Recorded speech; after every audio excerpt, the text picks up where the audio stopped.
มาไม่กลับเลยอ่ะไม่หยุดวันหนึ่งเลยทั้งวันหนึ่งเลย แล้วทำงานอ่ะให้หยุดยังไงอ่ะ ไม่ให้ทำงาน อ้าวแล้วใครทำอ่ะคะ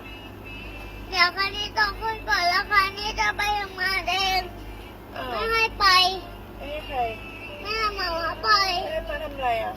ให้มากินข้าวกับนอนอย่างเดียว ที่ไหน ที่บ้าน ทำไมมึงไม่ให้มาไป เพราะว่าอะไร เพราะว่าคันนี้จะให้ป๊าป๊าไปหาตังค์มาให้แบบมา อ้าวแล้วให้มาม่าอยู่บ้านเฉยๆเหรอ ใช่ เพราะอะไรคะ เพราะว่าไม่อยากให้ไปไหน ทำไมถึงไม่อยากให้มาม่าไปไหน เพราะว่าต้องใจอยู่กับมาไง ดวงใจใคร ของแบบของเฮยนี่อ่ะ ดวงใจของฮันนี่อยู่กับใครนะ มา อยู่กับมาม่าเหรอแล้วดวงใจของมาม่าอยู่ไหน อยู่กับคนนี้ อยู่กับฮันนี่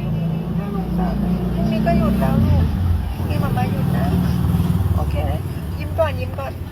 ไม่ต้องร้องลูกไม่ต้องร้องโอ้น่าสงสารไม่ร้องยิ้มก่อนยิ้มก่อนยิ้มเดี๋ยวมาพาไปด้วย